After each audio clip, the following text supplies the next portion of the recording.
Hello everyone, আসসালামু আলাইকুম। আমি নিপা আলিসা বলছি বাংলাদেশ থেকে। কাছে এবং দূরে যেখান থেকে এই ভিডিওটি দেখছেন সবাইকে দোয়া এবং ভালোবাসা দিয়ে শুরু করছি আজকের পর্ব। আজকে আমি কোরআন তেলাওয়াতের 11টি চিহ্ন সম্পর্কে বলবো এবং এর ব্যবহার দেখাবো। তো দেখতে থাকুন, দেখতে দেখতে ভালো লাগা ভালোবাসা তৈরি হয়ে যাবে ইনশাআল্লাহ। তুমি রেডি আছো প্রশ্নের জন্য? আচ্ছা, বলো তো আরবি হরফ কতটি? 29টি। আচ্ছা, এই 29টি হরফের মধ্যে নুক্তা যুক্ত হরফ কয়টি? 15টি। এই 29টি হরফের মধ্যে নুক্তা বিহীন হরফ কয়টি? 14টি। ঠিক আছে, এই 29টি হরফের মধ্যে ঠোঁট গোল হয়ে যায় কয়টি হরফে? 2টি হরফে। কি কি? নুন এবং ওয়াও। এই 29টি হরফের মধ্যে মোটা হরফ কয়টি? মোটা হরফ 8টি। 8টি। যেমন? সদ, দাল, তা, জা, গাইন, খ, কফ, র। আচ্ছা, এখন উদাহরণ দাও তো দুই একটা। যেমন হাবি তা বলা যাবে না, হাবি তা বলতে হবে। তারপর? রুজি কা বলা যাবে না, রোজি ক বলতে হবে। ঠিক আছে, ঠিক আছে। তো দর্শক, এই যে দেখতে পাচ্ছেন এখানে সদ, দ, ত, জ, গইন, খ, কফ, র। এখানে এই ওয়ার্ডটির ভিতরে এই যে ত লেটারটা আছে, ত হরফটা আছে, এই ওয়ার্ডের ভিতরে ত ওয়ার্ডটা আছে, লেটারটা আছে। এখন এই ওয়ার্ডটা বলতে হবে কি, এই তা আকারের মতো বলা যাবে না, হরফেই বলতে হবে।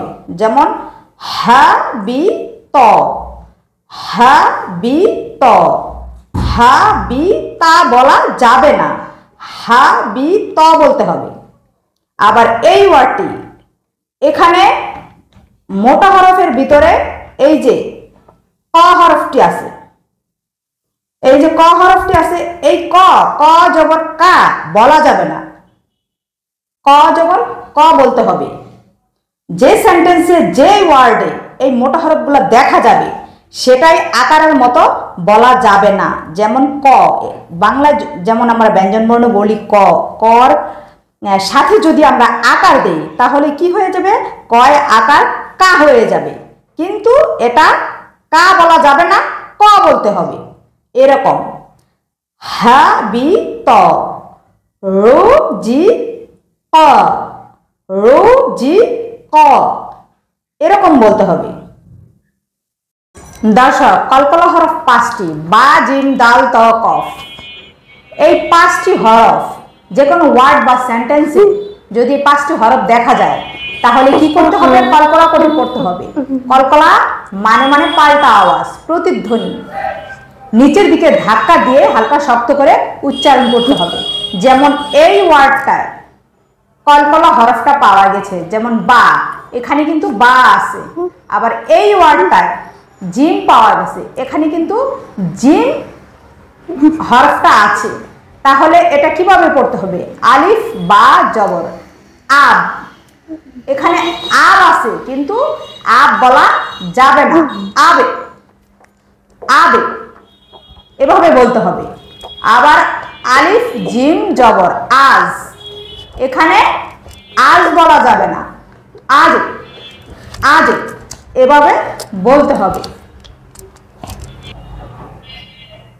এখন জবর তুমি চিনো? জবর কার মতো দেখতে বলো তো? জবর বাংলায় আকারের মতো দেখতে। আচ্ছা, জবর উচ্চারণ করার নিয়ম? জবর উচ্চারণ করার নিয়ম হলো মুখ খোলা রেখে হা করে উচ্চারণ করতে হবে। ঠিক আছে, দুই একটা উদাহরণ দিতে পারবা? যেমন আলিফ জবর আ, বা জবর বা। ঠিক আছে, এখানে আলিফ একটি হরফ, তার উপরে হরকত দিতে হবে। হরকত মানে জবর, এক জবর এক জের এক পেশকে হরকত বলে। আলিফ একটি হরফ, তার উপরে হরকত দিতে হবে। তাহলে বলতে হবে আলিফ জবর আ, বা জবর বা। হরকত কাকে বলে? এক জবর এক জের এক পেশকে হরকত বলে। হরকত ছাড়া হরফ উচ্চারণ করা যাবে না। আর হরকতের উচ্চারণ তাড়াতাড়ি করতে হবে, তাড়াতাড়ি পড়তে হবে। হরকতের উচ্চারণ তাড়াতাড়ি পড়তে হবে। যেমন আলিফ জবর আ, বা জবর বা, ঠিক আছে, তাড়াতাড়ি। এখন বলো তো তানউইন কাকে বলে? দুই জবর দুই জের দুই পেশকে তানউইন বলে। তানউইনের গোপনীয় নাম কি? নুন সাকিন। নুন সাকিন। এখন দু একটা উদাহরণ দাও তো। বা দুই জবর বান, তা দুই জবর তান। আচ্ছা, দুই জবর যেখানে আলিফ থাকবে সেখানে, কিন্তু আলিফ বানান করার সময় বলতে হবে না। হবে না। এই যে দর্শক, এই যে আলিফ, আলিফ একটা হরফ, আলিফের উপরে এই তানউইন, দুই জবর দুই জের দুই পেশকে তানউইন বলে। এই দুই জবর দেওয়ার কারণে, হরফের উপরে এই দুই জবর দেওয়ার কারণে আলিফ দুই জবর আন হয়ে গেছে, নুন সাকিন হয়ে গেছে, মানে নুন হয়ে গেছে। আবার বার উপরে, বা হরফের উপরে এই তানউইন আছে, তার জন্য এটাকে বলতে হবে বা দুই জবর বান। এখন বলো তো জের দেখতে কার মতো? জের দেখতে বাংলা হ্রস্ব ইকারের মতো। জের উচ্চারণ করার নিয়ম? জের উচ্চারণ করার নিয়ম, নিচের দিকে চাপ দিয়ে হালকা শক্ত করে উচ্চারণ করতে হবে। দুই একটা উদাহরণ দাও তো। যেমন আলিফ জের ই, বা জের বি। ঠিক আছে দর্শক, আলিফ একটা হরফ, আলিফের নিচে হরকত দেওয়া হয়েছে। এই হরকত দেওয়ার কারণে আলিফ জের ই। আবার বা একটা হরফ, বার নিচে হরকত দেওয়া হয়েছে, তার জন্য এটা বলতে হবে বা জের বি, মানে নিচের দিকে একটু ধাক্কা দিয়ে পড়তে হবে। আর জবর উচ্চারণ করার সময় বলতে হবে আলিফ জবর আ। যেমন আলিফ জবর আ, বা জবর বা। যখন মোটা হরফ আসবে তখন একটু আলাদা করে পড়তে হবে। এখন জজম কাকে বলে? উপরের মাথা বাঁকা চিহ্নটির নাম জজম। জজম দেখতে বাংলায় কমার মতো। ঠিক আছে, এখন জজম উচ্চারণ করার নিয়ম? জজম উচ্চারণ করার নিয়ম হলো জজমওয়ালা হরফ ডান দিকের হরকতের সাথে মিলিয়ে একবার উচ্চারণ করতে হবে। ঠিক আছে, ঠিক আছে। এখন দুই একটা উদাহরণ দাও তো। আলিফ নুন জবর আন, আলিফ মিম জবর আম।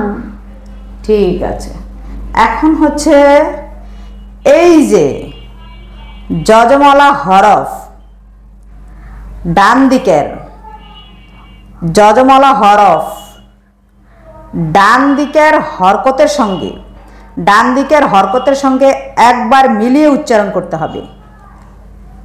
আলিফ মিম জবর আম, আলিফ নুন জবর আন।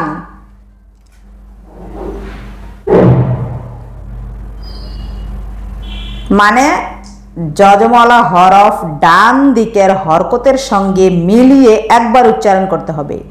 আলিফ মিম জবর আম, আলিফ নুন জবর আন।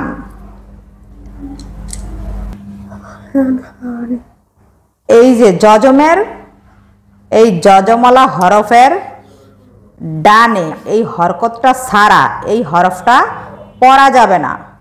জজমের ডানে হরকত ছাড়া হরফ পড়া যাবে না, এটাও মনে রাখতে হবে। এখন বলো তো তাজদিদ কাকে বলে? একই হরফ দুইবার উচ্চারণ করাকে তাজদিদ বলে। ঠিক আছে, একই হরফ দুইবার উচ্চারণ করাকে তাজদিদ বলা হয়।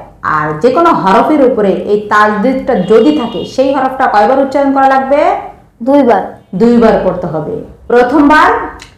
প্রথমবার ডান দিকের হরকতের সাথে মিলিয়ে, দ্বিতীয়বার নিজ হরকতের সাথে মিলিয়ে উচ্চারণ করতে হবে।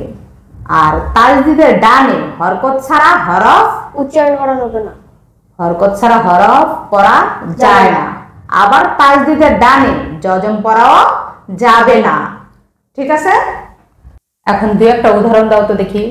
রব জবর রব, বা জবর বা, রব বা। আলিফ লাম জবর আল, লাম খারা জবর লা, আল্লাহ। হাফেজ হু, আল্লাহু। ঠিক আছে। তো দর্শক, এটার নাম হচ্ছে তাজদিদ। এই তাজদিদটা যে কোনো হরফের উপরে থাকলে সেই হরফটাই দুইবার উচ্চারণ করা লাগবে। এই যে একবার, এই যে একবার, দুইবার, মানে দুইবার উচ্চারণ করা লাগবে। যেমন র বা জবর র, এই বা জবর বা, র বা জবর রব, মানে বা একবার আগের অক্ষরের সাথে যজমের মতো, আরেকবার নিজ হরকতের সঙ্গে বা জবর বা, রব্বা। আবার আলিফ, এই যে লাম জবর আল, আলিফ লাম জবর আল।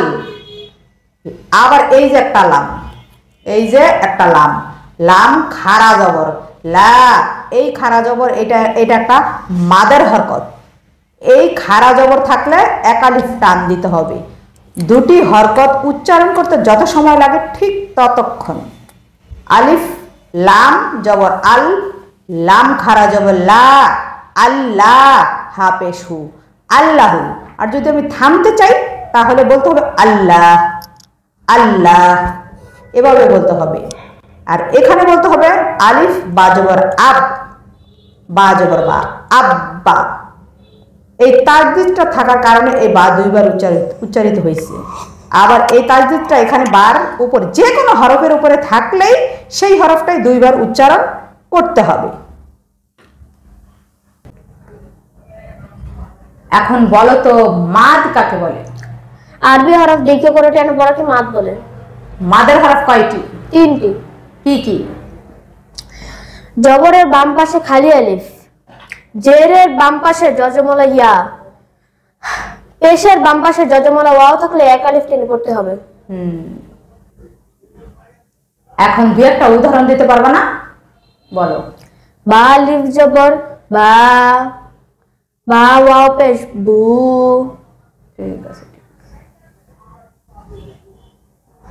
দর্শক, এই যে বা জবর, জবরের বাম পাশে খালি আলিফ, এই যে মাথাটা, এই মাথাটার থাকার কারণে এটা হচ্ছে আলিফ, আর এতটুকু এটা হচ্ছে বা।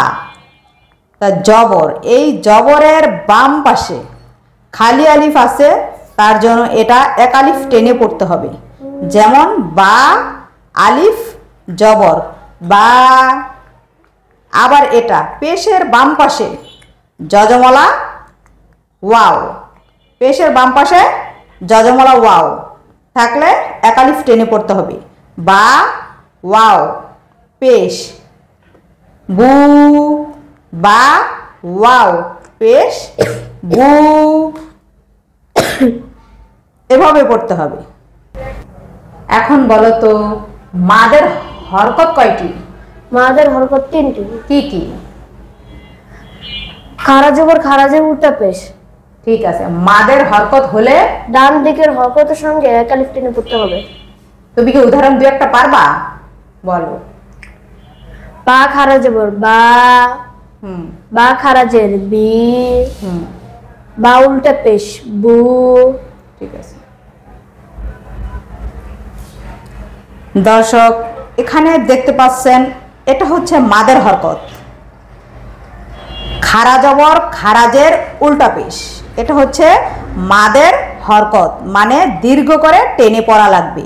কিন্তু এটা হচ্ছে এই হরকতটা থাকার কারণে এক আলিফ টেনে পড়তে হবে। যেমন বা খারা জবর বা, বা খারাজের বি, বা উল্টা পেশ বু। এখানে বলতে হবে বা পেশ বু। এখন বলো কোরআন মাজিদে কয়টি চিহ্ন আছে? মোট 11টি।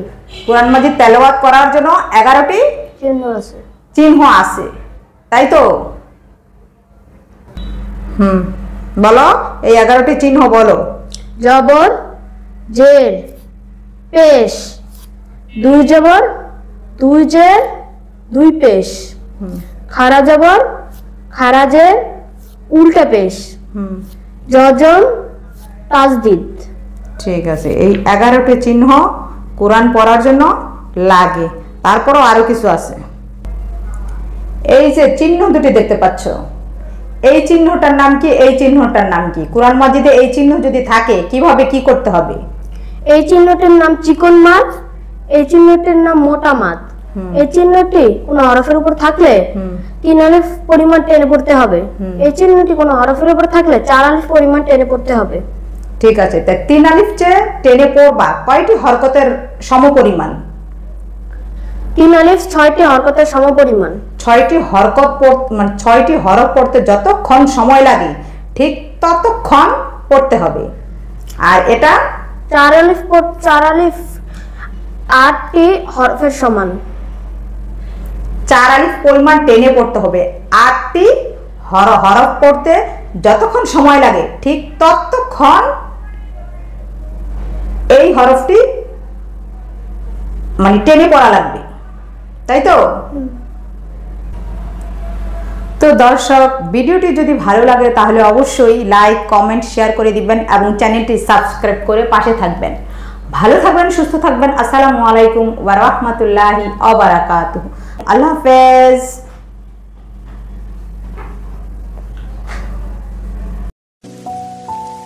Thanks for watching this video.